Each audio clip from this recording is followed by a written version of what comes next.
Herðu, þá komið að dagskrárlið sem við höfum haft hérna svona eftir áramótin, við kallum þetta íslensk menning, fáum hérna fólk til þess að koma og setja eftir rauðaborðið og ræða íslenska menningu sem náttúrulega voðalega breytt fyrirefni. Hugmyndin var svo að ræða kannski íslenska menningu á þessum tímamótum sem að allir einhvern veginn sammála að við séum á, bæði í heimsmálunum og kannski svona hugmyndum okkar samfélagið og jafnvel sjálfsmyndinni og guð og þetta hverju ekki.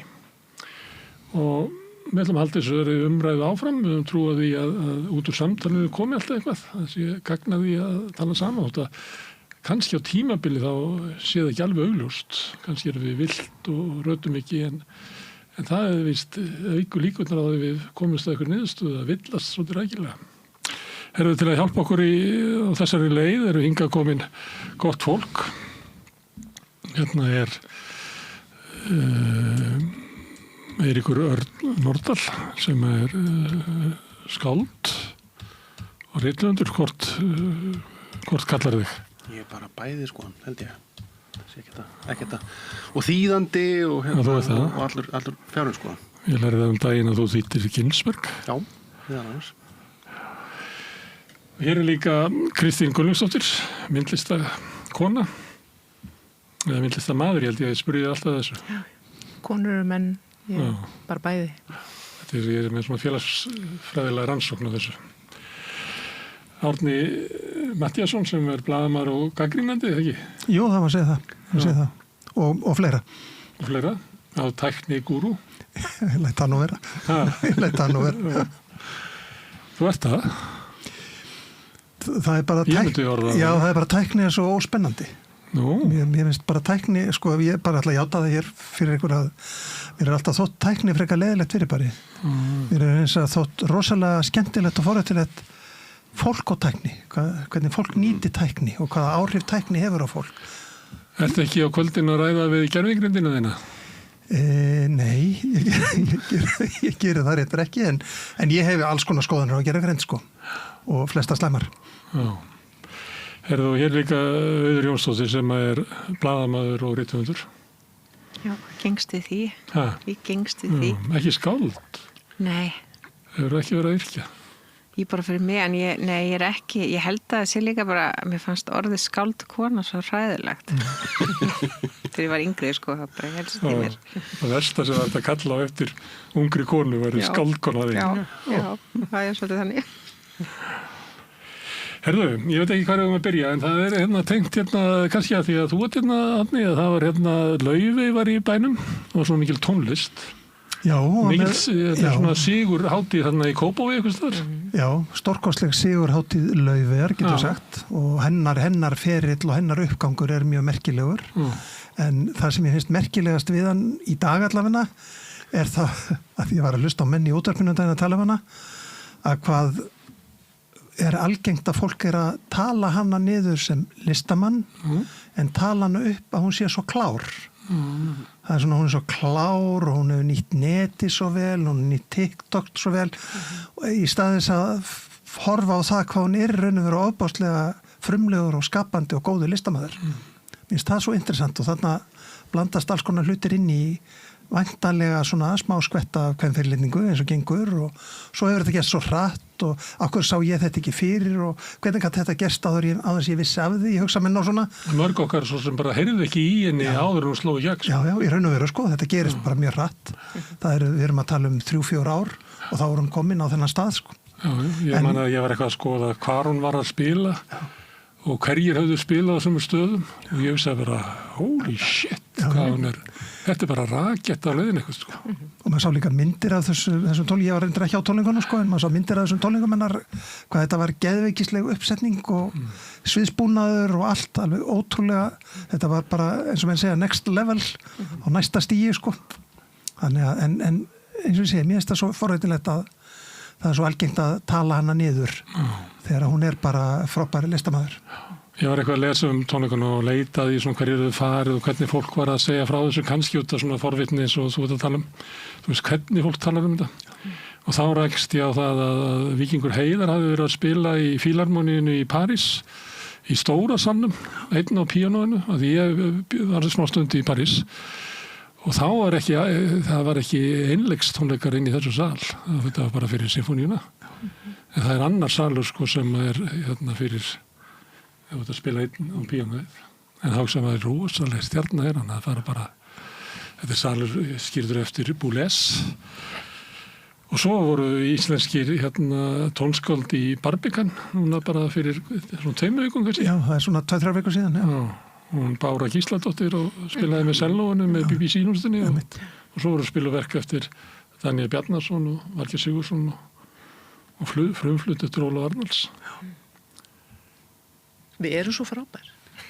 Í tónlistinni. Gengur rosa vel. Í tónlistinni. Já, allavega velgengnin allavega, sko. Ég tek ekki undir með hérna, mér myndum kannski bara vilja að segja, maður þá náttúrulega hafa einhverja skoðanir allavega til að byrja með, að það mér finnst mjög undarlegt að tala nei, það er svo sem allt í lagi. En ég myndi, einhver sé frábæri listamöður bara. Þú veist, mér finnst að það sé einhvern veginn, og það sé augljóslega séu allir sem eru ekki hrifnir á Laufey með ranghugmyndir það hvað sé góð list. Ég held að það sé, sé svolítið svona, mér finnst þetta, ég er jazz áhugamaður, og mér finnst mjög undarlegt að þetta er kallað jazz, eiginlega, sko, þetta er einhver útgáfa af einhverjum svona 40s, jazz sem var þunnur þá, sko. Svona lobby hljómsveitar jazz. Já, og svolítið búið að þinnan út eiginlega ennþá fyrir, sko, einhvern svona samtíma popmarkað. Og ég ætla svo sem ekki að neita neinum að finnast þetta skemmtilegt eða merkilegt, en mér finnst þetta hvorki skemmtilegt eða merkilegt og það breytist ekki þó mér sé sagt að þetta sé skemmtilegt og merkilegt, sko. En þetta er mjög skemmtilegt að fá þetta frá þér vegna þess að þegar Laufey var að byrja að vekja athygli í Ameríku, þá var einmitt mjög mikil diskussjón það hvort þetta væri jazzmusík. Og ég lagði það einu svona á mig að horfa á 50 mínútna þátt á YouTube. Það sem að verið að greina það alveg niður í smæstorðu hvers vegna þetta væri ekki jazz. Já, þetta er ábyggilega hann Adam Neely, bassaleikari og tónlistarfræðingur. Já, það var bara niðurstaðan hans var þetta er ekki jazz. Og ég hlusta á þetta mjög rosa forréttindi og ég hugsaði líka so what? Who cares? Þú veist, so fucking what? Þú veist, hvaða máli skiptir það? Ég held að fólkið innan þeirrar senu finnst þetta finnst undarlegt að sé vera að taka af þeim ákveðna þrum. Þú veist, ákveði sem er þeirra, sem að fólkið lítur á sem þeirra kultúr og sé verið að segja hér kemur eitthvað annað og þetta er, núna er þetta jazz. Og þeim finnst, og hann gekk nú eiginlega alveg að í jaðrinum svo langt að kalla þetta bara menningarnám. Já, ég mitt það.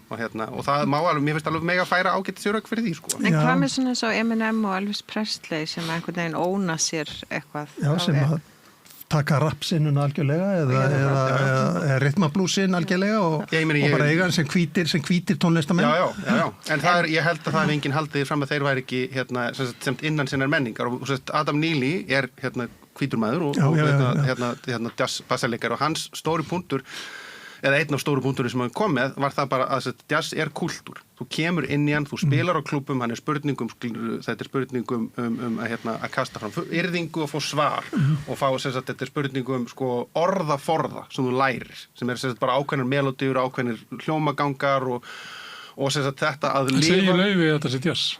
Nei, heimurinn gerir það svona kannski mjög algengt að það sé gert, já.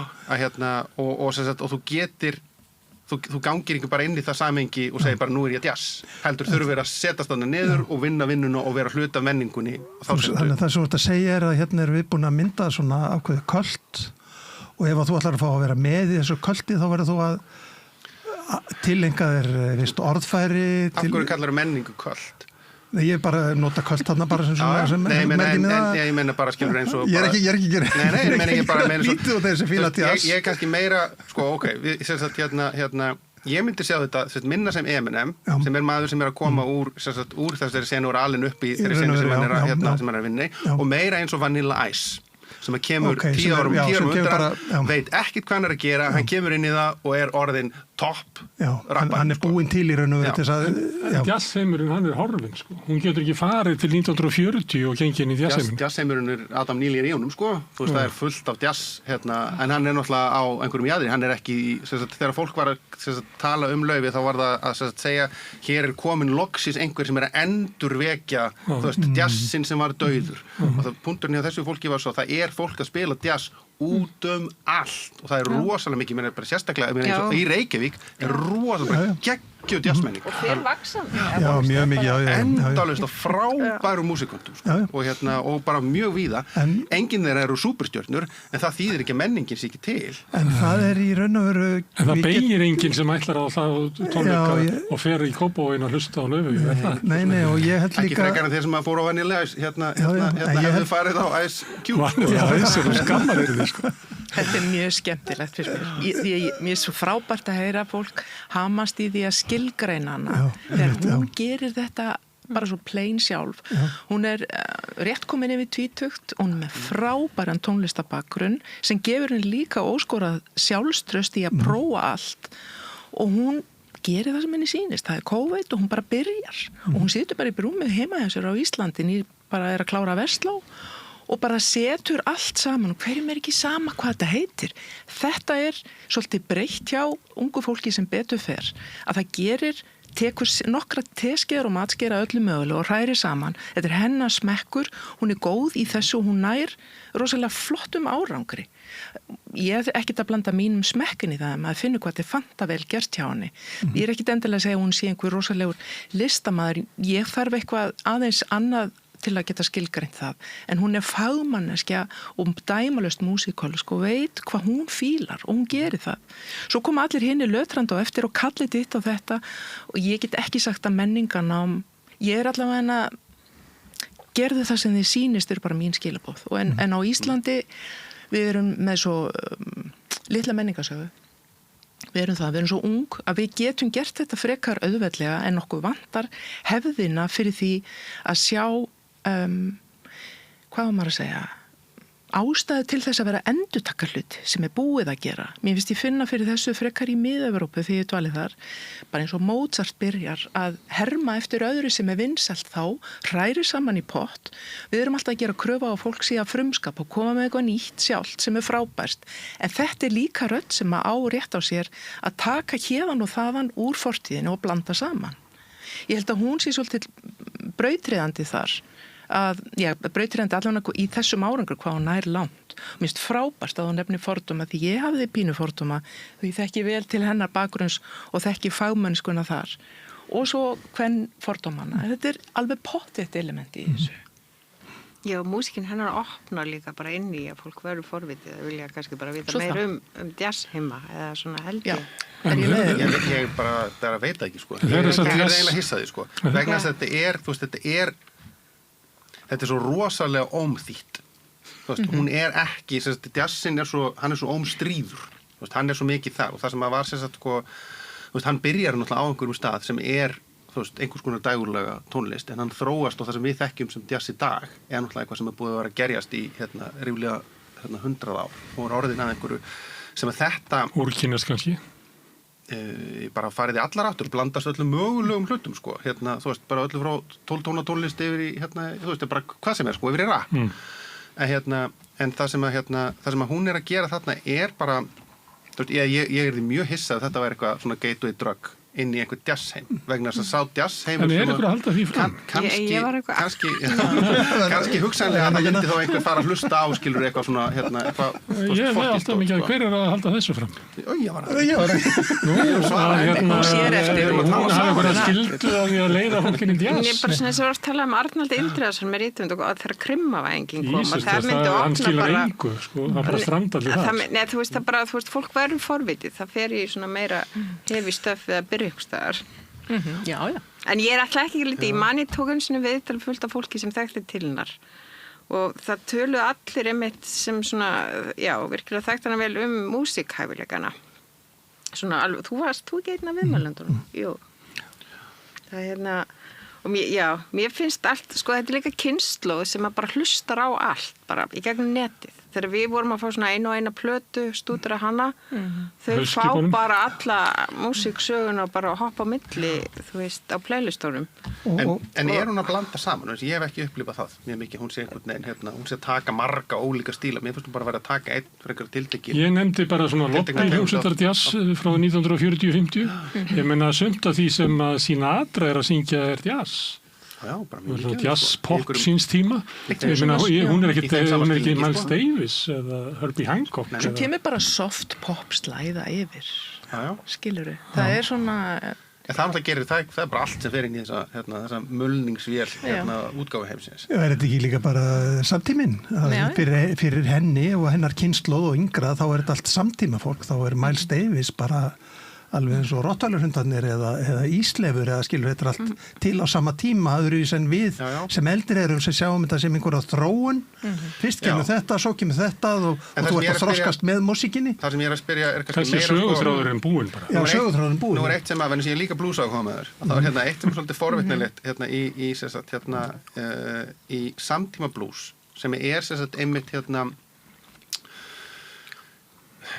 sko maður sem byrtist á sviði, ég sé þú veist, hvíta menn gera þetta í Svíþjóð og svarta Amerikanar gera þetta sem jafnvel sko ættaðir frá einhverju svona orginal sem að mæta með sko svona stálkassagítar og slæd og spila bara og eru búin að, þú veist, annarkvort að semja músík eða jafnvel bara spila cover af, þú veist, svona gömlum lögum sem voru áttu það flest samilegt að vera frekar illa upp tekin af því að þetta var bara þannig tími og þannig að það voru rosa svona lífandi að hlusta á þetta og þetta sko, ég hef séð bara, þú veist, fólk mæta og það mætir bara, þú veist, í skyrtu með, sko, þú veist, þetta bindi, slaufubindi, og hattinn, skilur, leggur hann frá sér og einhvern veginn, alveg, þú bara fer alla leið í þessu, að og þú veist, þetta ungt fólk að gera þetta í dag og mér finnst þetta alveg forvitnilegt og mér finnst þetta alveg svolítið, sko, þú veist, mér finnst þetta alveg svolítið skemmtilegt, ég hef farið á svona tónleika og notið þess mjög, en mér finnst þetta skemmtilegt á sama máta og mér myndi finnast skemmtilegt að horfa á lútuleikara í sokkabúsum þú veist, að það ekki þú veist, ég er eitthvað sem að skrifa bakk á upprunarlega hljóðfæri með einhverju gynni í staðan fyrir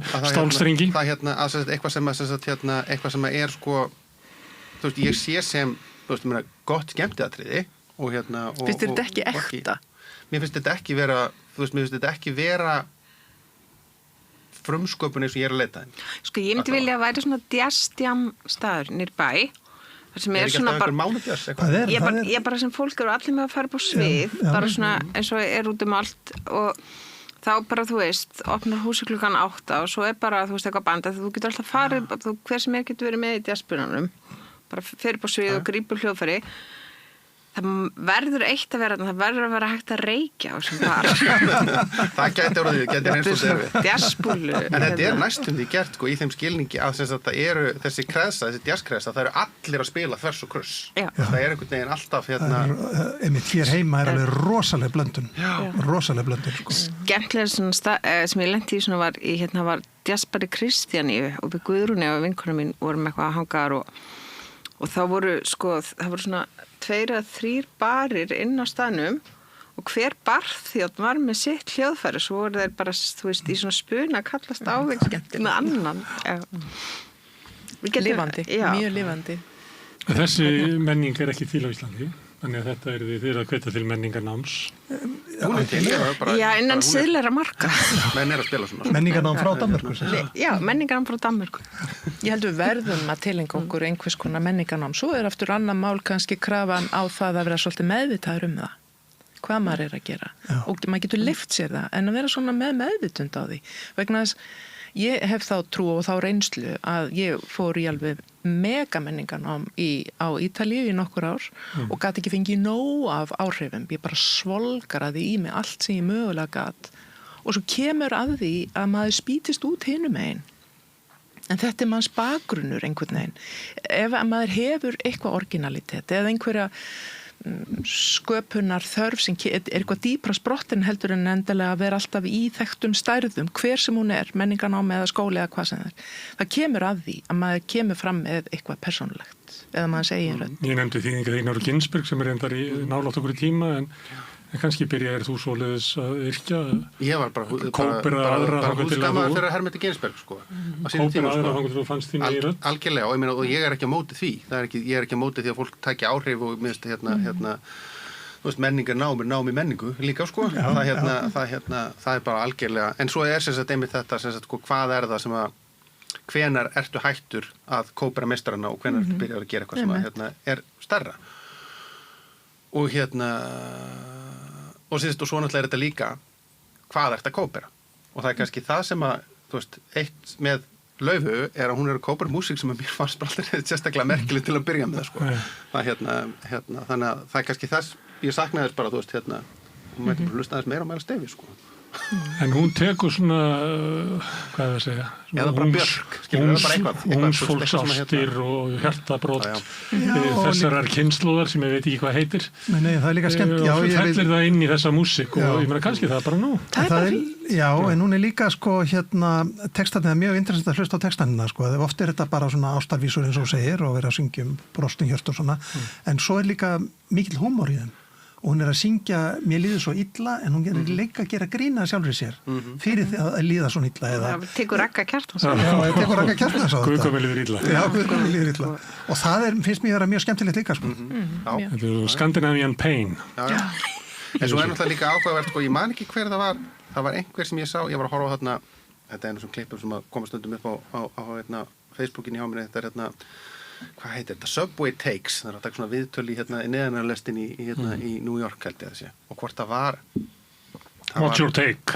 Spyr hann mjög bæði. Já, þetta var, kannski var þetta ég veit ekki hvort maður eign einhver með þetta, ég man það ekki almennilega það var kannski var þetta Charlie XCX allavega, hún var með svona take sem að gekk út á það að tónlistin í raun og veru væri hálfgert aukaatriði.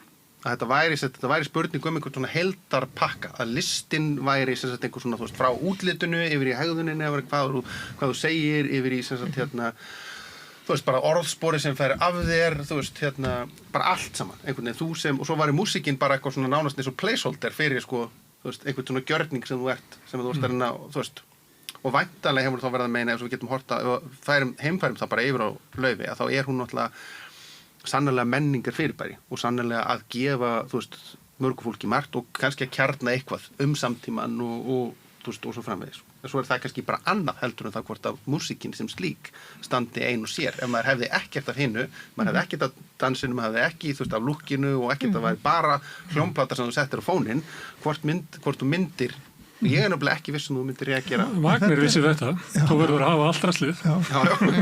Samt kunstverk. En sko málið er það að þú ert mikill bluesáhugumaður og þú hlustar á gamlan blues og þú hlustar á Becca White og Charlie Patton og allt þetta dót.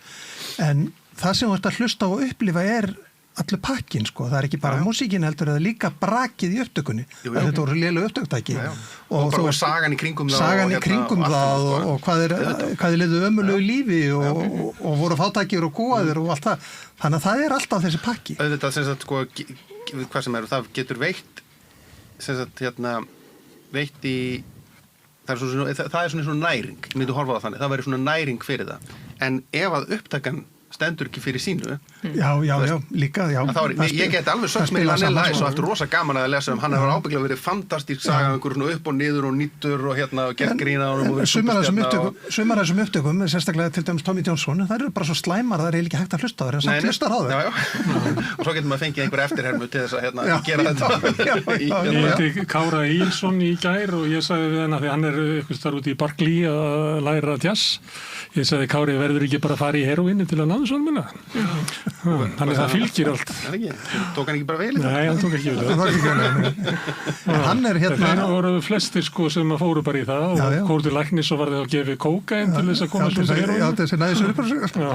En hann hérna er að læra jazz og spila jazz. En hann er líka að spila pop. Hann gaf þetta svo frábæra popplötu í fyrra. Það sem að syngur bara mjög vel og svona bítlaleg áhrif og svona dótari, sko. Hvað er hann að nema þar? Sko, það er náttúrulega kannski halda... Kannski er það bara breyting á pop. Má ég bara halda því til að haga líka, ég hata ekkert pop. Nei. Ég er ekki að móti endilega pop tónlist, það er bara einhvern veginn, þetta hefur... Þetta er bara músík sem talar ekki til þín. Nei, það er rosa mikið af tónlistu sem talar ekki til mér, fullt af jazz sem talar ekki til mín og þú veist ekki skemmtilegur. So many places that don't have to go to. Já, nákvæmlega. En þú veist að þetta er bara einn af þessum hlutum þar sem ég er einhvern veginn. Og músík er bara svo persónuleg og það er líka tímabilum hvað maður fílar og bara einmitt mjög oft eitthvað sem allir að fíla sem maður er ekkert að kveikja og er bara einhverju, eða þú veist, þetta er bara eitthvað músík er bara, þú veist, eins og tilfinningar það borgar sig ekkert að skilgreina þetta of mikið. Ég hef á tilfinningunni einmitt að Laufey hafi bara gert það sem hún fílar, ég teki það úr tónlistinni hérna og þaðan og svo koma henni lötrand og eftir og skilgreina þá var hún komin eitthvað annað og ég held að, ég óskaði allavega þess fyrir hana að hún haldi áfram að gefa sér þetta frelsi að blanda því saman sem hún vill vegna svona strax myndast rosalega sterk pressa frá fólki sem fílar akkurat þetta að hún sé þarna og allir þessu umgerð og flottheit og fínheit í kring sem er svo frábært og fagmannlegt þetta er svo stutt sko í það að þetta getur orðið fangelsi fyrir hana og svona Nei, já, en hún einmitt þetta brjóta og bara fara inn í eitthvað alveg nýtt. En hvernig var Björk til dæmis hefur gert þetta? Björk var Nákvæmlega sama, bara að taka... að syngja með henni rósina. Og bara, þú veist, hún algjör fusion tónlistakor. Ég menn, hvernig var hún greint? Hún gerir alltaf það sem hana langar að gera og hún er svona... Hún er einstök. Já, hún er einstök á heimsmæligarða. Ég held það. En hún náttúrulega, ég henni allt held ég öðruvísi heldur en í laufi, þá í henni svo mikill mótor og röskun. Já, ég held að fyrsta sem ég hérna heyrði af, fyrsta skipti sem ég heyrði af Björk, ég verið sko bara, þú veist, 12 ára eða eitthvað, þá var eldri systir mín, já 3 ár, hann ætla ekki að taka frá hver það var ein þeirra. Hún var að segja, hún hefði séð hann í strætó, hún hefði greinilega, hún hefði verið að gera í því að bora í nefið til að öppna fatið. Það helviti pönkar að bara bora í nefið fyrir fram að allir að horfa á hann að bora í nefið. Og þegar hún var ólétt með gati. Já, í sjónvarpinu, já.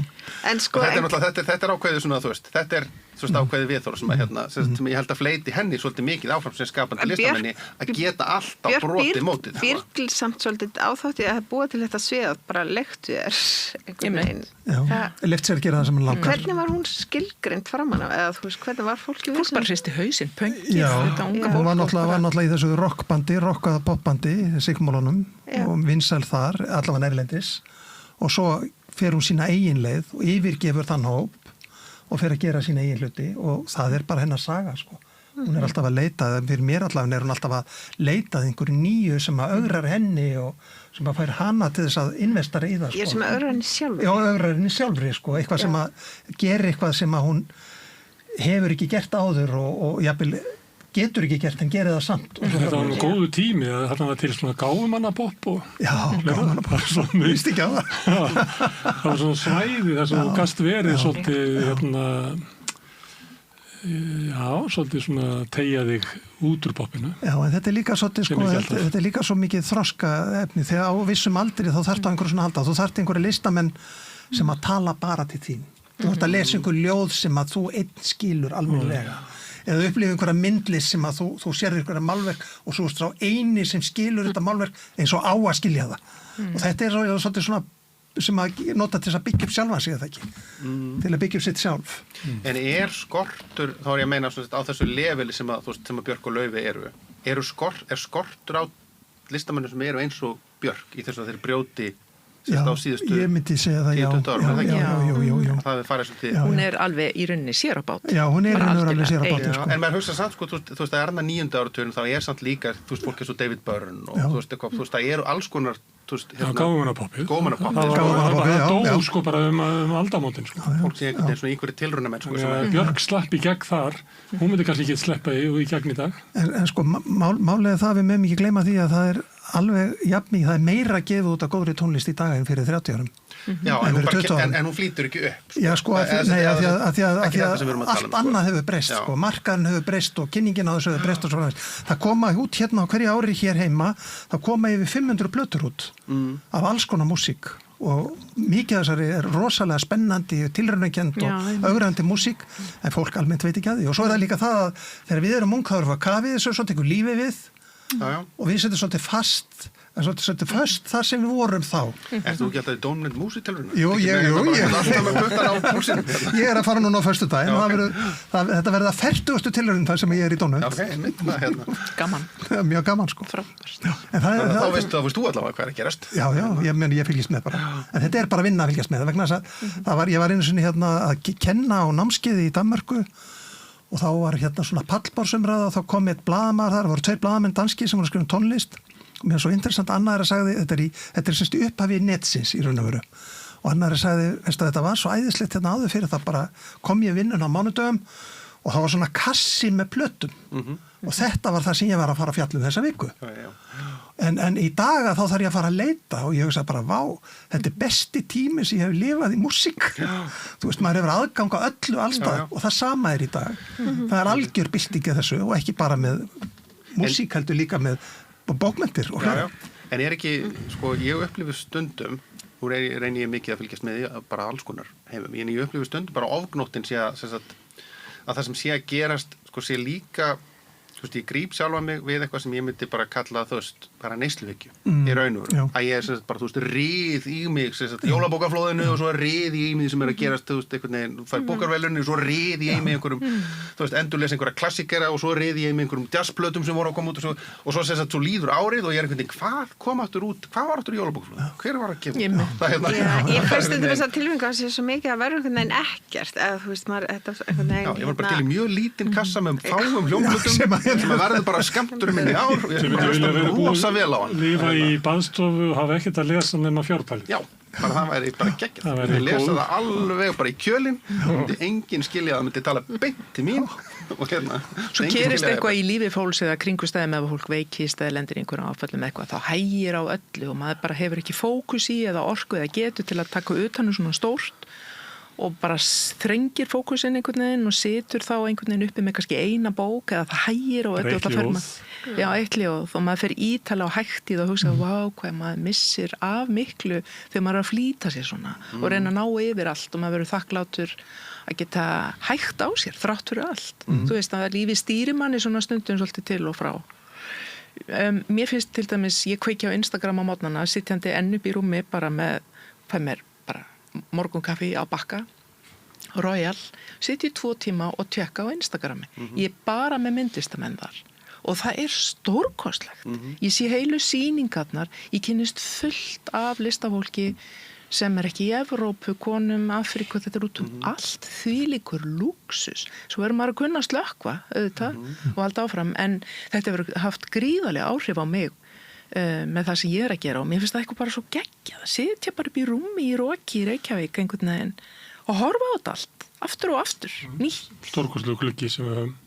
Það passar að lenda ekki í Húsasundi hérna, svona overdósa búkaverðan eins og Eiríkur. Með bókaeitrun. Það sem ég hugsaði með hana hérna Laufu og af því að hérna, ég sá að Víkingur Heiðar sem er náttúrulega á bara magnaðri stöðu í klassískri tónlist. Ég hef bara sá heiður sem honum er færður er hérna mjög sérstakur. Þannig að ég held að fá ekki þessi grein fyrir hvað hann er stórstjarna. Sko, einhver leiti er þetta svæði sem við höfum ekki mikla músíkhefð. Þannig einhver leiti er þetta þannig að við erum eins og fjallafólki sem kemur í bæinn og er svolítið svona fljótan á þessu og erum kannski frjáls frá því. Þú varst að tala Grey Mozart sem var í Vínaborg og þurfti að dragnast með alla hefðina og byrja einhvern veginn innan úr henni. Er það kostur fyrir íslenska menningu í tónlistinni sem við höfum ekki í bókmyndunum? Að geta komið svona nýtt að þessu, því að bæði eru þau svolítið djarftæk til túlkunar, hún eins og við erum búin að fara yfir hérna, að taka þessa hvað við segja, tónlistargrein og gefa kannski vinið þínum langt nef á hemjana, þar sem hann kemur sem rödd, sko, hvernig það á að vera, en hún er bara ekki að hlusta það. Og sömuleyti er Víkingur þannig, hann er rosalega svona miklu djarftækari til túlkunar á verkum, heldur en sko flestir sem eru bara á hans reki og hann er að spila með sko og hann eiginlega tekur upp þráðinu þar sem að Glenn Gould sem var nú bara ekkert í tísku í 40 ár skildi við hann sko. Og hann, þú veist, þannig í rauninni held ég að verði fyrst svona mikið ljós á hann þegar hann hérna tekur Philip Glass bara algjörlega í sína túlkun og einhvern veginn og það sá diskur fór mjög, ég held að það hafi orðið alveg sko hliðið. Spilaði hann eins og Bach og svo tók hann hann ónar sér svolítið það sem hann er að spila og hérna, Þetta er mjög interessant, hún nefnir sko Víkinga því að hann er raun og veru í þessum bransa þá er hann tiltölulega gamall þegar hann slær í gegn. Tiltölulega gamall að því yfirleitt koma menn og konur fram mjög ung og verða rosalega stjörnur í smá tíma en hann er svona þroskaður listamaður þegar hann kemur fram eða svona slæri gegn í útlöndum. Ég held að mamma það er hreinlega hægt stundum á honum sko, er hún ekki píanókennar? Nei, hann er svona heppinilega hafi ekki slegið í gegn að ekki farið 16.000 rúnda heiminn að spila Tchaikovsky og... Ég held að hreinlega hún hafi bara svona hægt bara svona ekki láta að því þú veist til dæmis bara held ég í Kína fullt af fólki með sömu tæknilegu getu eða út allt í heiminum en þú veist það er þessi túlkunar geta, þú veist að það er eitthvað sem þroskast rosalega og hann einhvern veginn virðist það að fengja andrýmið til þess.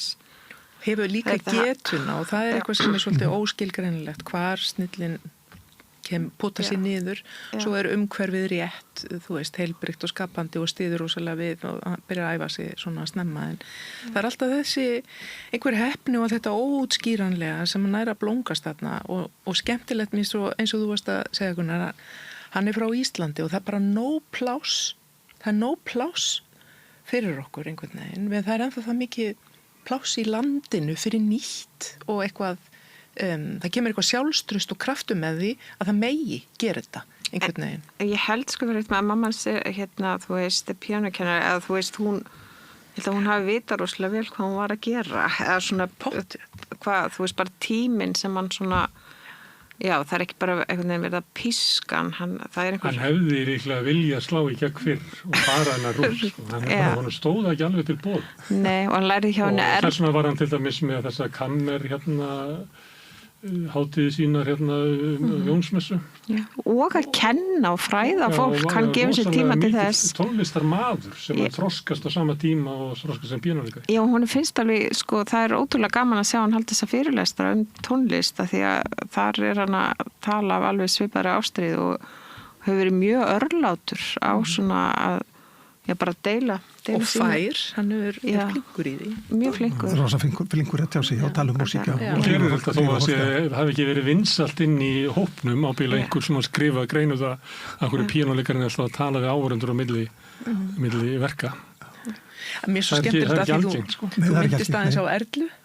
Fyrsti kennarinn hans sjáandi, góð vinkona mín og ég man eftir hún sagði einhver tíma þegar hann var bara fyrsti tíminn eða annar tíminn, bara lítill nokki sem þurfti að lyfta upp á píanóbekkin. Hann sagði að ég kann þetta sko, allt, ég þarf bara að rifja upp 5 eða 6 ára, bara að rifja upp og fór svona í taugarnar á honum að puttarnir voru ekki alveg komnir en með lyftur hraða inn í þetta. Og hvað er það? Hvað vitum við? Músíkin til inn í honum. Eitthvað. Ég veit ekki, er þetta kostur íslenska menningar að við séum svolítið fjallabúar? Ég held það. Nú var ég lengi eins og ég segja í mið-Evrópu og inn í ítölskum menningaborgum og ég fann það bara hvað maður var laus við mikið menningalegt kvapp á bakinu. Skiljið þið? Ég með dásanlegan skólabróður hérna alveg afburða fannst mér flinkur en hann gat ekki hugsa sér að fá sig á Davíð eftir Michelangelo sem var 3 metrum frá okkur hinum megin við veggi þar sem að safnið var með styttunni. Hann sagði að ég bara get ekki meir að þessari snilli, þú veist, maður á að eiga heima hérna og hafa þetta fyrir augunum þó að ég sé, þú veist, fyrir kallmenn og alltaf þetta flottasti rass í heimi, ég get bara ekki séðan, sko, ég get ekki horft á þetta. Og þá fann ég komandi frá Íslandi með í rauninni mjög lítinn bakgrunn í myndlist, annað en ekki myndlistanám, heldur bara okkar sögu sem er svona hipsum haps og lítið, hvað var mikið frelsi í því. Og það var allir sem segði bara kekkja, farðu, gerðu það sem þið sýnist, taktu bara hérna og þaðan og svo fyrir til Hollands og Bandaríkjanna og svo fyrir til Afríku og kíkja til Indlands og bara það kemur eitthvað út úr þessu og maður hugsa já, þetta bara má heima. Hér eða á Ítalíu þá lendi ég alltaf í að þurfa að útskýra allt, hvað maður var þreyttur á því. Þannig að það er svona að segja að þegar þú ert ekki með þessa listrænu sögu á bakinu, þá hefur meira frelsi. Mögulega. Já. Ég er svona sem að sé bara stundum bókmennafræðin að drepa rithöfunda. Já. En þetta á ekki alveg við bókmenntina. Það hangir yfir okkur alls. Það hangir yfir okkur skuggi Halldórs Laxness. Og eldri, nær langt aftur. Og nær aftur, já. Helvíti Snorra-Edda. Helvíti Snorra-Edda, já. Það verður engin, þú myndi aldrei alveg saman góður endbist, það er ykkur minn. Þú myndi aldrei ná Snorra-Edda. Jónu kallaði ein bókmennafræði og þetta var Snorra-Edda 21. aldarinnar. Já. Bara í sjónvarpinu, skal ég segja þér.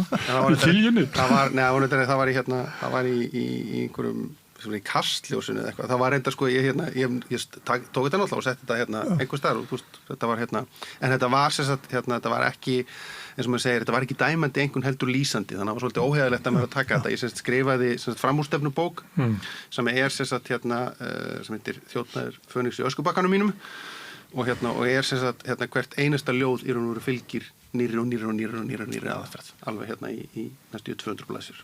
sem þá eins og Snorri var að kenna bragarættina sko, í sínum kvæðum. Það væri nú gaman ef að verður að veruleika þetta útvarpsleikur sem ég langar að hafa að fá þig til að lesa þetta allt í útvarpsleikur. Fönixinn, já. Mikið sakna maður þess, útvarpsleikursins, reglulega. Auður allra endur ekki útvarpsleikursin. Mér líst vel á það. Það verður mjög frjálst og gott útvarpsleikurs. Spunaleikus, já. Svolítið jazz í því. Já, það góð hugmynd, það var bara svolítið viltandi útvarpsleikus. En erum við svona miklu sveitamenn? Ég er bara svona einhvern veginn stopp ennþá við það, þessa hugmyndum. Þessu fjallabúar. Við séum fjallabúar, sko.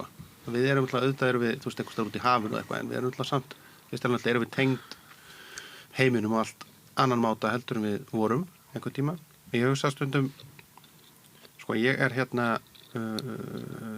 ára þegar ég tengist internetinu, en fram að þeim tíma, þá var það, í mínu lífi, þá komst ég bara í þær bækur sem voru til á bókasafninu.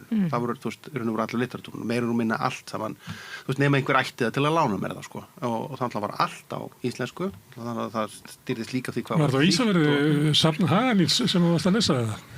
Já, það var bara bæta aðeins við það síðan að hann var en það þótti vera vel valið. Stóru skugginn sem vofði yfir okkur á Ísafirði. Það þótti vel valið samt. Það var náttúrulega sem með Hagalín, var skemmtilegast við bókasafnið Hagalíns það að hann mataði fólk á bókum. Hann var til dæmis rosalega mikill fólknærmaður og hann var bara, sagði, þú verður bara að lesa þessa bók, þú komst á bókasafnið, þú varst ekki að taka bókinni sem þig langaði, heldur bara kom Hagalín og rétti mönnum það sem þeir átt að lesa. Þetta er það miklu betur. Sæmilega lesnir, sko. Eða fólk fær alltaf að velja það sem innbyrðir. Það endar illa, sko. Já, bara algoritminn. En það sem heimurinn eins og hann er núna á Ísafirði er allt annar heldur en var þá, sko. Bara tengingin við umheiminn, þú veist, eins og bara geta setið upp í rúmi á mótnana í 2 tíma og skoða, myndlist heimsins, sko, einhvern veginn, eða hlusta á alla tónlist sem er til í staðin fyrir, þegar ég að kaupa mér geisladirka sem unglingur, þá fekk maður svona ljósritaðan bækling með titlum, alveg bara svona, voru ekkert nema titlar, og svo var maður eitthvað að giska, eitthvað, er þetta, ég fíla döðurokk, þetta hljómar eins og döðurokkshljómsveit, ég panta það, svo hringdi maður eitthvað, ég ætla að fá eitthvað, sem maður vissi ekki hvað var, maður var ekki með coverið til að, dæma því, sko, og svo fekk maður eitthvað, kassa með nokkrum geisladiskum til að hlusta. Svo var líka ekkert að fara ykkur bókabúðir og svona panta sér bækur. Og þetta var svo spennandi. Þetta er fjallabúa stemning. Já, en hún er bara ekki til lengur. En voru ekki menningatengsl Íslendinga út miklu meiri en við höfum kannski haldið í gegnum þegar maður að lesa nýlega sakræðirit og þá voru menn aftur að benda á að það voru mikil samband við Norðurlönd til dæmis, þrátt fyrir að hér hafa átt að vera ægilegu niðurlægingatími og einangrun og svona. Það samt að muni, ég var bara að hugsa daginn að því ég var í Grænlandi, að þú veist, bæði Grænland og Færeyjum, þá svona miklu meiri, það er miklu meiri dönsk áhrif, bara inn í kerfinu og inn í, þú veist, þannig í rauninni eru þessar þjóðir miklu, þau eru með meira evrópskt tvist við erum meira bara heilabili anarki. Þetta snýst þetta ekki bara aðgengi að efni, sko. Ég bregst við þessu, ég veit ekki. Þetta snýst hvert hlutur þitt. Þetta er eins og að, þú veist, ef að þú hefur upplifur að þú sért hluti af áum þínum og forföðrum og hafi verið eitthvað hlutur í því. En mér finnst þetta að vera svolítið, ég veit ekki, þetta virkar svolítið á mig sem svona, þú veist, svona einhver svona bullshit sjálfsmynd sem að fólk býr sér til, einhvern veginn, til þess að vera sérstætt. Þetta sama sem þetta einhvern veginn, mér finnst eins og Íslendingar leiki sjálfa sér svolítið mikið fyrir útlendinga, kemur einhver og spyrir þú trúir á álfa.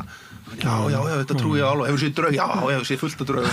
Og þú veist, það verður einhvern veginn, alls konar fólk sem myndi aldrei segja þetta við mig, ef ég farið að segja þetta við einhverja túrista eða eitthvað þannig. Og við búum til þess að þetta sé svona hluti af þeirri, bara, þú veist, þeirri sjálfsmynd, þú veist, til, þú veist, góðs og ills og rétts og rángs, að þá sé þetta líka svolítið tilbúningur í hausnum á okkur, sko. Fólk er að halda því fram að það hefur verið hert af einhverju óblíðri náttúruöflum, fólk sem hefur sofið undir dúnsæk alltaf sem hundsakalla tíð, sko. Með stöður hitta. Með stöður hitta, sko, sem er heilur, sko, varðara fyrir kulda heldur nokkur önnur þjóð, byggðubóli.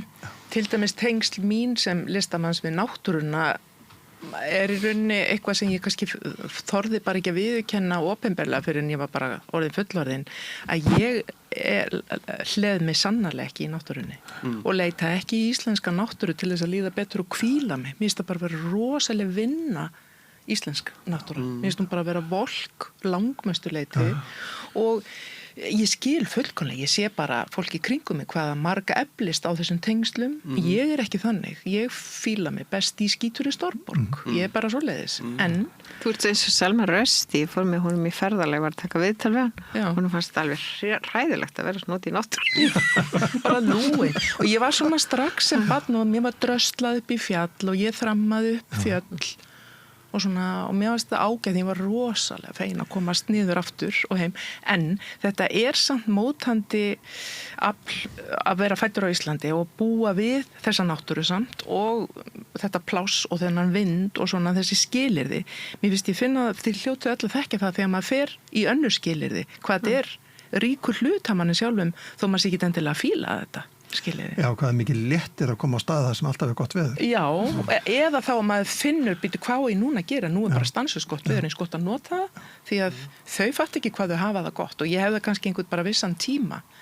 Þetta er líka spurning hvaða er sem þú tekur úr þessu, ég man eftir mér fyrir vestan, sem ég er alltaf alveg upp á Ísafirði, og þar eru fjöllin svona nálægt og ég man eftir að hafa verið sem unglingur á leiðinni á tónlistarhátíð upp í Pýrenæfjöllunum og við erum í rútu og komum inn í svona dal þar sem að fjöllin voru svona nálægt og við vorum 3 Ísfirðingar og við vorum allir bara fórum bara út í glugga, þetta er bara alveg, bara loksins bara svo við vorum búin að vera einhverjum spænskum sléttum, í 2 vikur, bara allt í hennu fannst okkur eins og við værum heima og þetta finnur ekki ólíkari fjöll, það var ekkert lík íslenskum fjöllum og ekkert líkt Íslandi þarna, en það var eitthvað bara við það að láta loka rammanum aðeins. Já, taka þess utan við.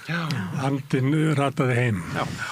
En náttúrulega þessir íslensku landslagsmálara sem að máluðu hvað mest á landslagsmyndum, þeir tóku leigubíl upp á Þingvöll og voru þar í skjóli eða fórungsstaðar stóðu við eitthvað húshotn og horfðu og máluðu, þannig að þeir voru ekkert að upplifa náttúruna. Sko á annan hátt, maður gerir það á alls konar hátt, maður finnur það vegna þess að það bara er ákveðin næðingur sem að maður horfist í augu við endalaust og allan dag þegar maður opnar hurðina, þú veist, ég get ekki sest með rauðvínsglas út á torg og huglegt melankólíuna, þú veist, það er bara rosalega hvasst. Það er lítið torg á Ísafirði, það er stundur lokvar og það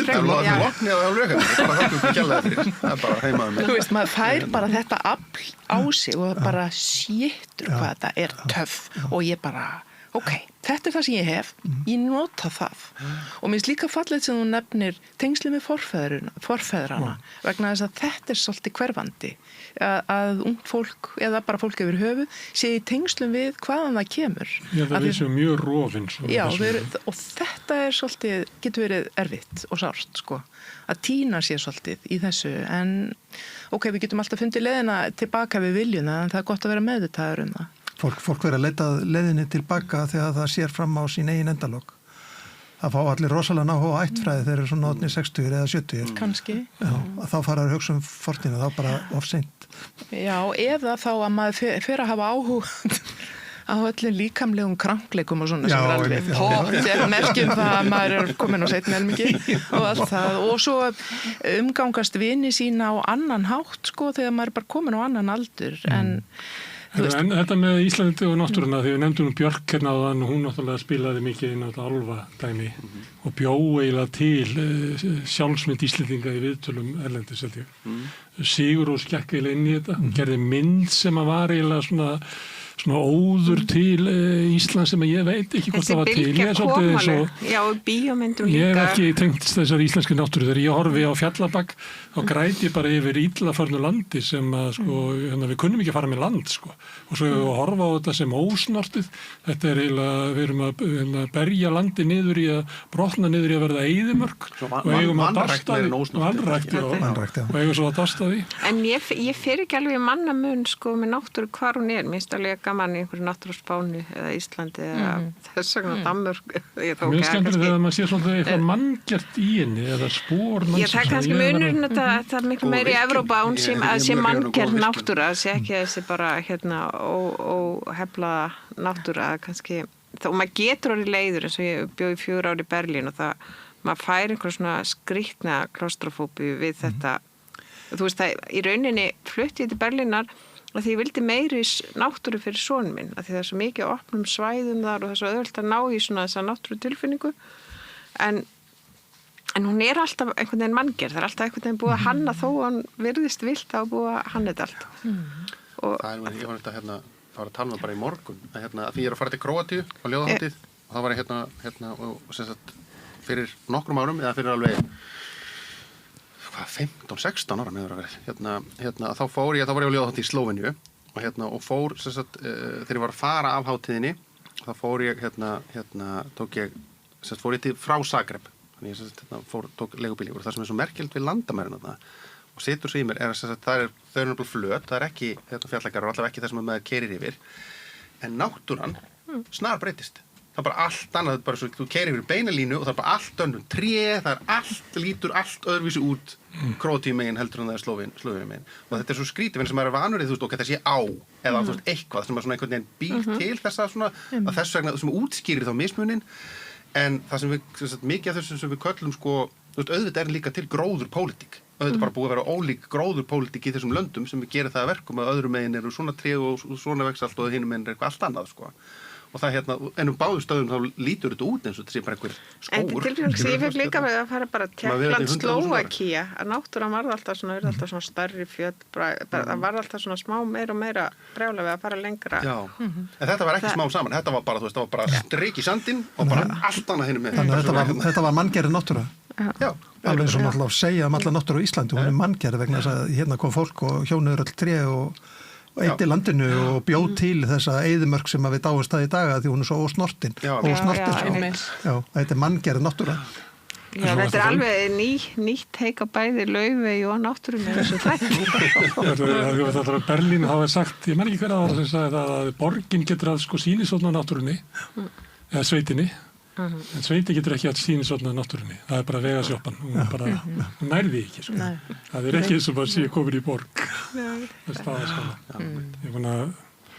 ég sé ekki en þegar að Björk og Sigurrós voru upp á sitt besta með að svona selja ég heit ekki orða að tala það svona hugmyndinu íslenska listamanni sem sprottin inn náttúrunni þá var verið að reisa Kárahnjúkavirkjun og ég man að Pétur Gunnarsson sagði að hljóma næstu eins og hjartamettur urðað við undir hné eða ekki að hjarta Íslendingsins væri á hálendinu og mér fannst þetta að vera alveg rosalega skrítin hugmynd að ég hefði aldrei verið alveg fyrir hana hálendið var bara fjarartalmi og bara svipað og skóarnir í Svíþjóð eða í Þýskalandi eða eitthvað og þá kom eins og svona hugmyndum að það væri eiginlega hugmyndur að eiga frelsið upp á hálendinu sem að Pétur var með. En þetta helst kannski einhvern veginn, er þetta ekki svolítið á svipuðum tíma sem mitt svona Sigurrós og þessi stemmar kring Sigurrós og Björk og þetta rosa mikið að höfða mitt út í heim en það öll þessi pólitík hér út af virkjunum og út af Kárahnjúkavirkjunum og einmitt, þú veist. Það byrtist á MBL fréttamynda því þegar var verið að bera Jónsa í Sigurrós út úr borgarstjórnarsalnum vegna þess að hann var að mótmæla Kárahnjúkavirkjunum. Já, þannig að þetta líka kannski fílalt þau í þessu einhvern veginn. Og náttúrulega þetta skilaði sem alls konar móti, þú veist, fullt af fólki sem kom hingað að læra íslensku bara út af þeim og þú veist, þetta Myndi þetta gerast í dag eða verða að byggja virkjun, myndi við bregðast eins og við gerðum á þeim tíma? Ég held ekki. Það er ekki víst. Það eru aðrir þættir sem við erum að berst í. En þú nefnir þetta með náttúruna og Björk og Sigurrós og svo framvegis og hvernig útlendingar líta og lýsa tónlist Sigurrósar eins og það sé vindgunauð og svo framvegis. En það fólk náttúrulega að varpa sínum skilningi á þetta og mér finnst það svo rosalega interessant að því að það er svo gaman að hlusta á tónlist með textum sem hún skilur ekki. Vegna þess að þá getur textin þýtt hvað sem er og þannig verða þessir söngtextar sig eins og tökum dæmi eins og lagið Heysáta ég veit ekki hvort muni eftir í lagið Heysáta sem lag vinnuslys mann sem að verður undir heyvinnsluvél og deyr og svo les maður þetta erlendis og þannig verða að syngja einhverja náttúru og einhver straumhvörf og svo framvegis. Þetta náttúrulega eitthvað sem að... Vinnuslys. Vinnuslys, já. Þetta er fallegasta lag vinnuslys sem ég veit. En í mann sem þetta skemmti við átni vorum saman að læra spænsku í Barcelona og ég bjó á Rambla del Raval og var svo mikið eitthvað spennt að búa í Barcelona en ég vakna á hverjum einasta morgni við Sigurrós eða Björk. Það voru 2 strákar sem byggu á hæðinni fyrir ofan og þetta var bara alltaf í gangi og þeir voru einmitt að fara hinga og vinna í náttúru Já, þetta var svolítið yfirþyrmandi stundum. En fyrir þetta fyrir þeim var það að hlusta á þessa músík og upplifa íslenska náttúru. Já, en þetta samt svolítið hvað nútíminn mikið ímynd frekar en staðreind. Já, einmitt. Svona, það alltaf bara ímyndin verður svo sönn. En hún getur örvað ímyndunaraflið sem svo skemmtilegt. Að hjá þeim fæðist kannski svo einhver þriðja stærð sem gjör ólík öllu þessi sem kveikt í neistan. Alveg eins og þegar ég hlusta á blues eða eitthvað, ég veit ekkert þessar sögur og ég heyri sargi í plötunum svona, mér langar ekkert endilega að vita á mikið harminn á bakvið, Guð mig góður maður fyrir að lesa alla listamenn, það enginn þeirra hamingjusamur. Það erfiðast blústónlistamennin hvað þeir eru mikil ofbeldismenn og skítalar hópa sjálfur. Þetta kemur úr djúpu svona sálarmyrkvi. Á slaufanna tímum með mjög bara einlega enginn að þú myndi fara í gegnum blúsöguna, það væri bara enginn eftir sko. Nei. Og þetta kveikir samt eitthvað í manni. Það eins og maður fá eitthvað traust á því að einhver geti varpað sínum sásauka fram og þá pláss fyrir manns eigin, skiljið, þetta hljóma dramatískt.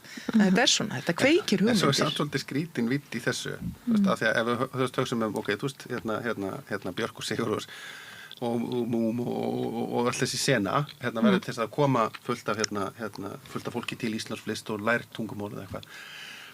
Svo völdum við þeim bara vonbröðum þegar við sjá í gegnum. Hvað meinar þau? Langar þið að gera þetta? Hér svo, það að byggja hús í þeim við þetta fjall sem svo fallegt og eyðileggja allt. Það verður nefnilega til Ísland sem í hugum útlendinga og þeir eru miklu fleiri en við og það Ísland getur orðið svolítið stærra en það Ísland sem við. Og það Ísland fer að þjóna líka sama hlutverki og landsbyggðin þjónar fyrir Reykjavík. Að vera svona þessi reyni, það sem ekki, það má ekki mála, það má ekki skipta lit á þökunum og húsunum vegna þess að það var búin að eyðileggja eitthvað við bæinn. Það verður svo frakkar í bókinni hans kortið og landið þar sem við erum meira og minna þykjast vera frakkar fyrir asíska túrista. Ég missil Velbæk. Það svolítið þannig. Ég bý niður í bæ og það náttúrulega, það engin Íslendingur eftir. Það segir mér formaður íbúafélags miðbæjarins af því að hún labbaði með hundinn sinn.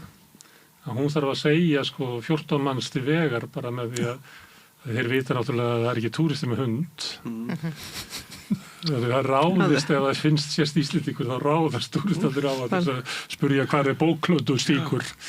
En mér fannst merkilegt að hann var nefndur í Epstein-málunu öllum daginn sem, það verið Giselle, franska konan. Það var einhver að taka svona feðraveldi fyrir í Frakklandi og þá var hann nefndur. Sem höfundur sem ég hef alltaf haldið upp á Í hvaða samhengi var hann nefndur? Sem svona einn af ástæðanum fyrir því hversu mikið feðraveldi Frakkland hann var mikill hvern fyrir lítari. Ég hef satt alltaf hvað er satíra og hvað er þú veist. Það bara, þú getur bara hlusta á viðtöl við hann, hann talar alveg svona, það er ekki bara persónurnar í bókunum sem eru svona, og nú ætla ég ekki að draga því mér finnst hann líka frábær rithöfundur, og ég get alveg lesið bækurnar á þess að taka tillit til þess að ég held að hann sé algjör, bæði drullusokkur og mjög bara svolítið lost, svolítið augljóst eins og sást kannski best á því þegar hann fór að leika í þessari klámmynd í Hollandi og ætlaði ekkert að gera það og var sem einhvern veginn komin í einhvern málaferli að láta draga sig út úr þessu að búina. En það samt þannig að bækurnar séu teknar alveg bókstaflega sem bara hluti af vandamálinu, eða þú veist? Hann náttúrulega ég myndi segja bara eins og bara mjög margir góðir rithöfundar, þá þarftu ekkert að hafa, þegar hann er komin í bókmyndirnar, þá eru þetta aðstæður og þetta eru sem sagt hugmyndir sem að lifa, hann skapar þar bara hálfu. Og hann setur, ef hann er góður rithöfundur, þá er hann ekki, þá kemur það ekki fram í þannig að hann sé hann tróðaði í ofan mig, en auðvitað getur bækurnar sem verið fullar af fólki sem hefur álíka skoðanir og hann, en það þarf ekki til að trufla minn lestur. Ég hef alltaf bara lesið þetta eins og skáldskap. Og sem þetta er og hann hefur stendur verið svona einhvern veginn skringilega forspár með furðulegustu hluti. Svona röddin. Hann er svo gjörsamlega samfélagið og hælir en hann kom inn svona hingað til Íslands og það var spjall við hann á Sólun Íslandus. Það var eiginlega kannski bara svona furðulegt að það væri ekki fleiri að þú veist þetta var bara eitthvað þriðjudagskvöld á Sólun Íslandus.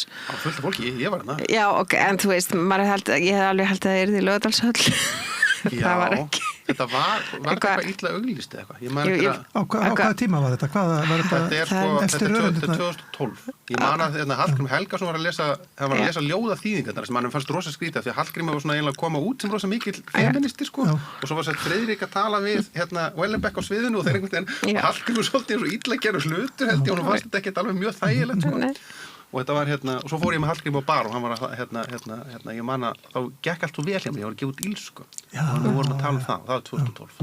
En ég fann svo fyrir það setninguna og ekki, sko, ég bara hafi þetta eftir honum, þetta er ekki mín að það spyr hann einhver út í bókina sem að ég var ekki kort á landa sem var mikið myndlist nútíma myndlist þannig að hann fær einhverja spurningu hana og hann svara ekki strax, hann eitthvað svona veifa og vildi fá ábót og rauðinsglasi sitt og eitthvað svona, svo eitthvað tekur hann góðan sopa svo segir hann bara eitthvað nútíma myndlist er fyrir ríkt fólk til að sína það í peninga og svo bara punktur sem er alveg bara valið punktur en talaðu sko, nú þetta mér hefur eitt með þetta með þjóðarímyndina og þetta, þú veist að leika sig og hvað einhvern tímann hefur það slegið mig að mikið af þetta, bara þessi talsveit til af til dæmis rithöfundum sem að skrifa sig og kannski tónlistamönnum og myndlistamönnum sem að skrifa sig inn í þjóðarklísurnar sínar og ná svo eiga mikli velgengni að fagna erlendis en eru njóta kannski ekki mikillar velgengni heima og mér dettur í hug, dæmi sem ég hef með í huga er Arto Pasilina finski sem skrifaði dýrlegt fjöldarsjálfsmorð og Ár hérans og fleiri svona stuttarbækur mjög finskar og mér fannst það mjög skemmtilega og rosalega vinsælar þú veist alveg bara mjög vinsælar á Íslandi rosalega stórar í Fraklandi og þannig ég bjó í Finnlandi í 5 ár og þekki mikið af finnskum rithöfundum og þeir eru allir bara Jesus fucking Christ Arto Pasilina og þeir upplifa þetta sem bara einhver sem að blóðmjólka allar verstu klísurnar Finnland einhvern veginn og selja þær útlendingum bara En hann var alveg svona tísku hann var alveg upp úr aldamótum var hann alveg ofsalega stór sko.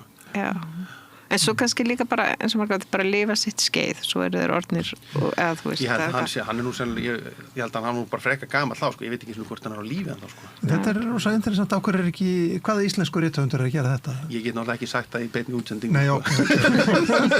Til að mæta ásönd í rithöfundar sambandsins, sko. Getur gefið okkur einhver tips? Einhver sem er döður bara. Kampan. Nei, það verður náttúrulega sko, í þessu dæmi þyrfti að vera einhver sko, ok, ég skal taka dæmi. Það er kannski ekki hægt að selja, Gunnarsson reyndi að selja Ísland sem eins konar vestra. Já. Það var ekki pláss fyrir það voru vestrarnir og það var mafíusagan og það bara ekki pláss fyrir eitthvað svona norðra.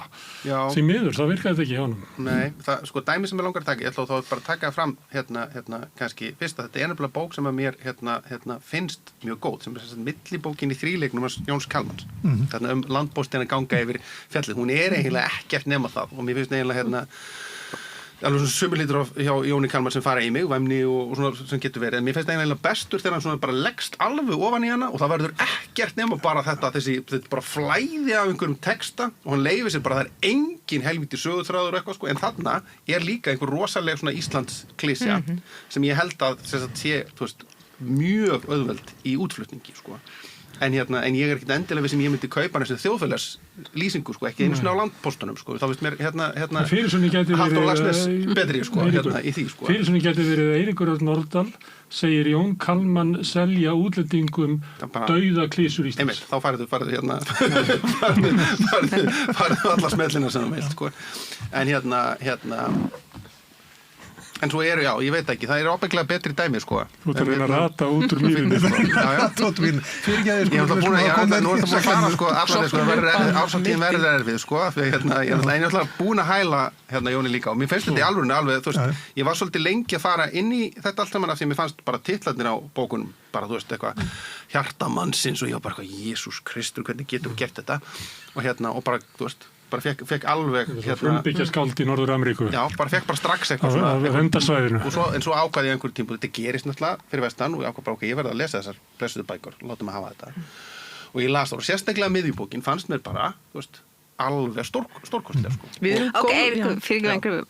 Ok, þetta er bara, þú verður að segja annarkvort ef þú verður að fara að eyða því og þú þyrftir að vera eittar í 12 mánuð og þú mætti bara annarkvort taka músíkinn hennar Laufeyjar með eða bækurnar Jóns Kalmans hvort myndir þú taka?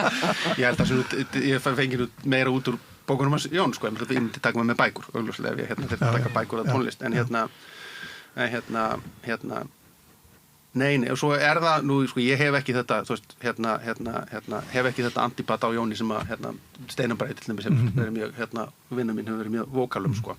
En sumt, en það eru hlutir og ég bregst, það er fysiskt, þegar maður fær bara svona svo sikursjokk, þú veist, af einhverju sem er of stórt, sko, það bara geta ekki lengur, sko. Það hljómar samt svolítið spennandi ef eitthvað er það getur stundu verið svolítið, en ég skil hvað þú ert að tala. Það fer líka yfir, sko, eins og Raggi Kjartnar getur verið með þetta, en það verður einhver vitt í því sem að stöðar mig aldrei. Þú veist, einhvern veginn, ef Raggi Kjartans myndi gera verk sem myndi hjarta mannsins, þá var ég bara eitthvað. Kannski af því þetta er ekki þitt fag. Gæti verið, það gefur þér einhvern. Það er líka írónía, það er eitthvað þar sem að mér veist vera, sko. En eins og nefnið alltaf, þá fannstu hvað þetta var gott þegar þú sleftir tökunum á sjálfu þér og bara barst með flumnum. Og þegar ég þurfti ekki lengur að vera að fylgja einhverjum söguþræði. Söguþræðurinn hann truflaði mig held ég, af því að þar festi ég mig kannski of mikið í, þú veist, einhverju svona ímyndarsköpunar, þú veist, sem truflaði mig, þú veist, það er frelsi hálendisins, það er engin sögur búa til eitthvað legend, sko og mér varst legendið bara, þú veist, maðurinn gengur yfir hæðina og veðrið vont bara, það bara döðum hálfur, sko. Ok, við hefum nóga listamennu sem að selja útlendingu svona ímyndina af Íslandi, það er bara þannig. Já. En við hefum ekki svona mikið af svona óþekkum mönnum eins og vorum að ræða hérna áðan. Hver var óþekkur? Welbeck. Já. Welbeck. Sko, jú, ég meina Steinar Bragi er óþekkur, já. Guðbergur Berg. Ég samt og hann skrifa samt inn í á einhvern hátt ákveðið svona bara þú veist. Haukum var náttúrulega með bókina núna jólin sem að var að skemmast út í með styttuna sem er göpulsk af Hermanni Jónasinni og hún sem er óþekk bók en hún fekk ekki þess að hún var ekki nógu mikið lesin hún var mjög ögrandi sko það var að gera mjög ögrandi fyrir þá sem þekkja fyrir þá sem lásan á sko Þannig það er ekki vandamál í Íslandi að við séum svo fá að við rúmum ekki svona óþekka listamenn Það er spurning líka hvort þú ert að sko við erum alltaf að passa afsóttinu rithöfundasambandinu Þetta er en þetta er alltaf eins og með sko eins og með jazzinn er til skilurðu þú veist en það þýðir ekki að sé allir að fljóta upp og þessir óþekku listamenn þeir eru til og tilraunalistamenn og framúrstefnu og fólk sem er að blanda og gera alla skapaða hluti en það sem að flýtur upp er svo allt annað sko við verum að ræða annars vegar þessir hlutir við erum að skapa alveg óhemja list og ég heldur sem að búið til rosalega mikið á góðri list En í Frakklandi væri einhverja þessum óþekku mönnum myndi mæti í kiljuna með rauðvínsflöskun og drikkjast út Sko Welbeck gerir það og klipi í rassinn á agli Já, en Welbeck er náttúrulega maður sem kom upp skilur á 10. áratugnum hann er ekki maður, þú tekur hann ekki sem dæmi eitthvað sem er að gerast í dag, það er engin þú veist, þú getur ekki nefnt með svona neitt manni í franskri menningu eða konu sem er svona í dag þú veist, það bara er ekki til Hvað með hún Despent hún er náttúrulega jú, kannski einhver leiti, en hún er náttúrulega samt sko alveg orðin 20 ára fyrirbæri sko Já, hún er svo, en art Jú, kannski, ég veit ekki. Mér er miklu frekar að maður sé kanseleraður þegar maður skrifa blaðaefni heldur en sem rithöfundur. Þú veist, rithöfundur, það er alveg ákveðið svona skilningur hérna, bók. En og þú veist, það er alls konar alveg sem fólk hefur gert, en síður það sem skrifar blaði eða segir í útvarpsþætti. Þetta þýðir að við tökum það meira mark á fjölmiðlunum heldur en listinni. Ég veit ekki hvað það er, eða kannski við erum með minna fjölmiðla læsi mæltumst við með heldur en aðra Norrlandaþjóðir til dæmis, það var bara í fréttunum daginn við erum kannski bara svolítið banal áhugavert Þannig að fyrir vikið þá kannski er erfiðar að vera óþekku listamaður ef að fólk, þetta er bara skaldskapur Þetta er bara listargjörningur, við tökum ekkert mark á þessu Já, þú veist, fólk er alveg þú veist, eins og ég oft tala hennan þegar Mál og menning var með hennan fagubókaklúbb og þau voru fleiri en einn held ég og það kom út oft svona einhver svona bara stólpaverk og það lási þetta bara allir einhvern veginn, þú veist, bara heilu kynslóðina sem kunni eitthvað utan að 100 ára einsemd eða Meistarinn og Margarítu og allt þetta, þú veist, þannig að það alveg einhver svona töluverð reynsla af því að vera að lesa alls konar bækur og þú veist, bækurnar hans, Michel Houellebecq, þær koma út, þú veist, 90 eitthvað byrjuðar að koma út, eða ekki? Rúmlega svona 95 kannski. Já, og fólk með áhuga bókum var að skópla bara alls konar í sig og þú veist, og það þú veist, fullt að líka tepruleysum höfundum hérna, bara, þú veist, eins og fyrirverandi parið, Steinar Bragi og Kristín Eiríksdóttir, eða bara fullt, ég geti nefnt marga, en nei, ég held að þetta sé eitthvað, mér finnst ég frekar skynja þegar að fólk svona vantstundum upp á fjölmiðlulæsi frekar heldur en skáldsagnalæsi. Og ekki skrítið, eins og ég held líka að þetta hangi stundum við hver tíðarandin hverju sinni. Það fátt sem getur toppað ástandi núna í því að maður sé með einhvern æsing á sköpunarsviðinu. Maður bara alltaf aðeins á eftir því sem að gerast. Og ég held að þá hægi aðeins á þeirri sprengju, skilur, maður frekar að gera eitthvað svona sem fylgir með, en sko það svo miklar umhleypingar í kringum okkur, að ég held að þegar það komið á annan stað, þá annar jarðvegur. Það náttúrulega líka eins og með skáldsögu, skáldsöga kemur, þú vinnur kannski 3 ára skáldsögu og svo kemur út einu skáldsögu og hún eitthvað tiltekið mál og talar um það í 2 vikur og svo jólabókaflóðið búið.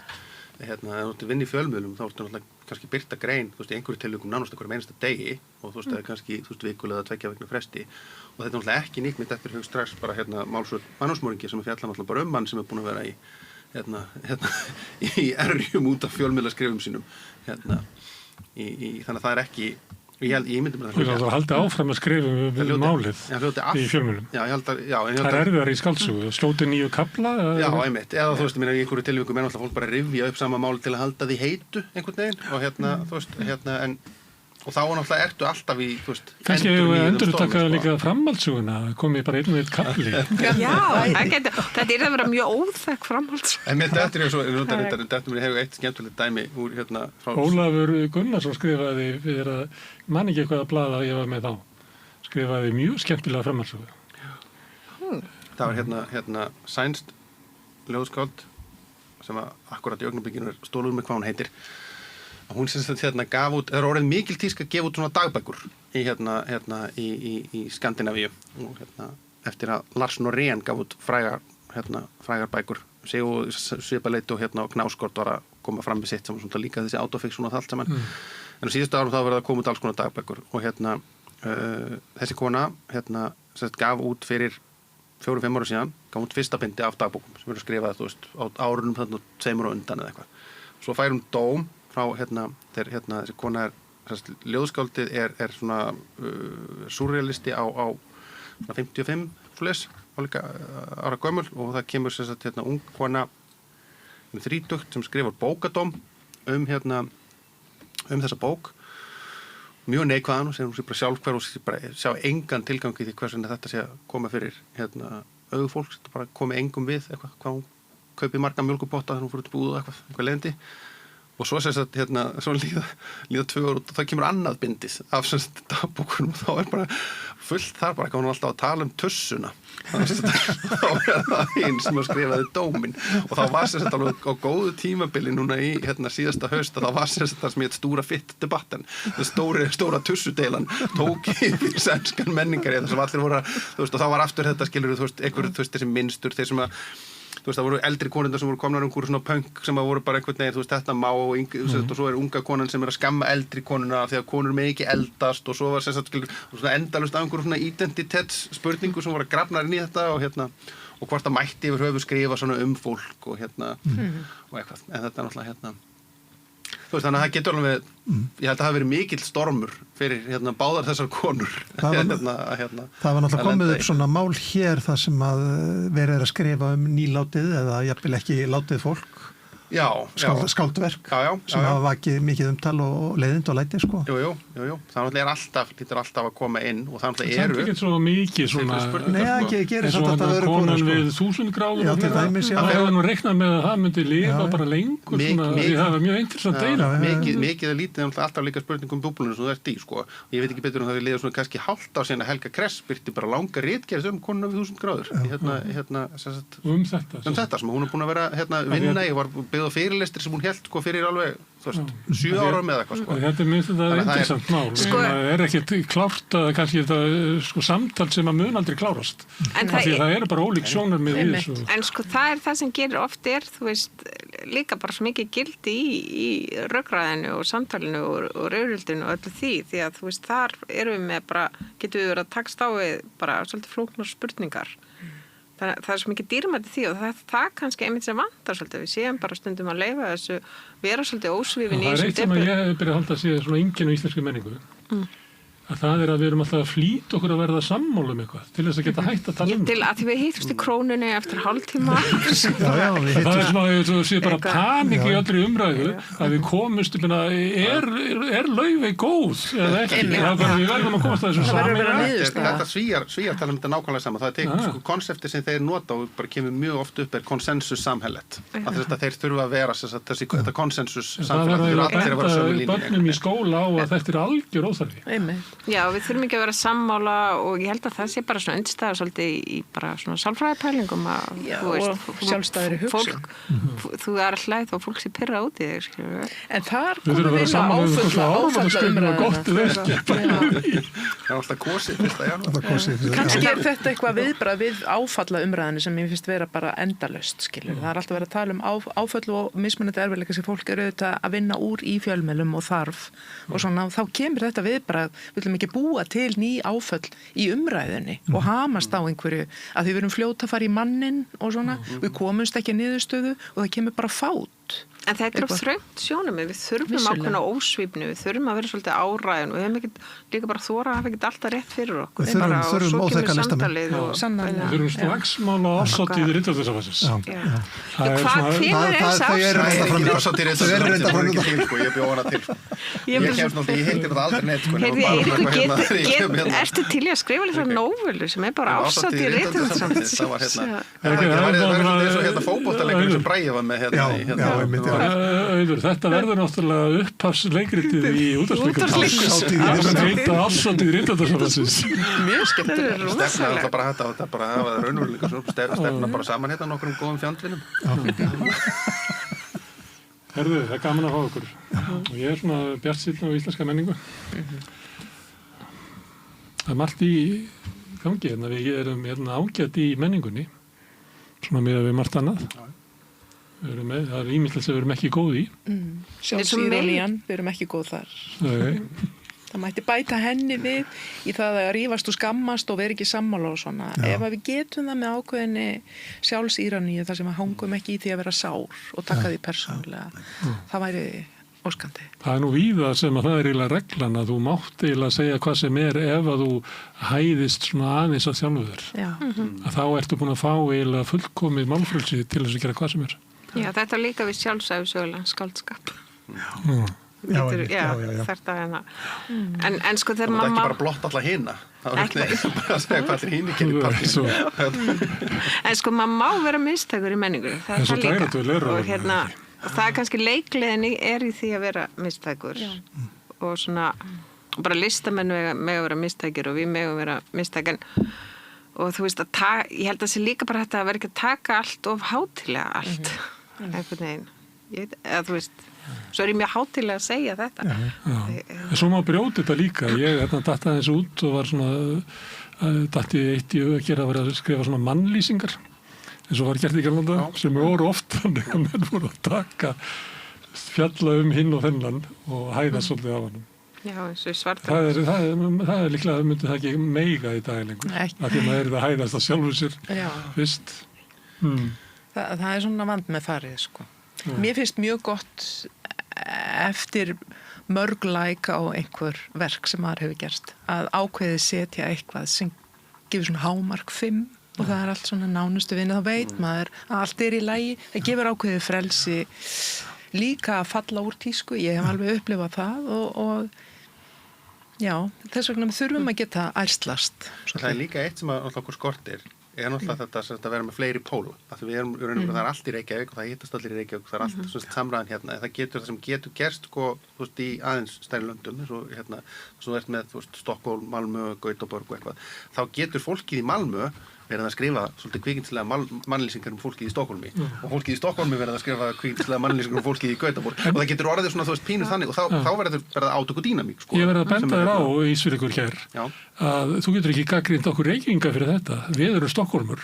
Það sem vandinn það að Ísafjörður engin helvíti Gautaborg. Nei, það er alltaf bara hérna, ég er of fár. Frekar Akureyri, ég þekki þennan ríg vel og vá hvað maður var þreyttur á þessu, sko. Varstu Akureyri? Ég er Akureyri. Maður finnur það þegar maður kemur til Gautaborgar að þetta er önnur miðja. Þetta er ekki Stokkólmur 2, þetta er bara allt annað. Og meiri sem Malmö sem ætti, sko, þú veist, bara út af nálæginu Kaupmannahöfn er raun og verið að vera innanhól, sko, samkvæmt öllum svona lögmálum bara þessar litlu borgir sem eru of nálægt svona sterkum miðjum og þá var samt Malmö líka rosalega sterk, sko. Það vantar sterkari landsbyggð. Það hlaut að verða niðurstaðan þegar við bjóðum Eiríki Erni Norðdal. Já, það var viðbúið. Helsta talsmanninn landsbyggðarinnar, þetta fáum sem eftir er. Þú ert alltaf velkomin hérna þú kemur í bæina hérna Rauðaborðinu. Þetta býr náttúrulega að þú getur haft fréttareitar á landsbyggðinni. Já. Herðu, gaman að koma og spjalla ykkur og takk fyrir að koma í svona hálfgerða dagvist til mín. Þannig að ég er svona að reyna að sinna einhverju vinnu hérna á samstöðinni. Eiríkur, Kristín, Árni og Auður. Gerða þig. En við höldum hérna áfram á Rauðaborðinu að við erum alltaf að reyna að skilja heiminn og samfélagið og okkur sjálf. Næsti kapli eftir augnablik. Ég heiti Þórhildur Þorleifsdóttir. Á samstöðinni er fjörug, opin, skemmtileg og gagnrýnin umræða allt milli himins og jarðar. Samstöðin á erindi inn á öll heimili.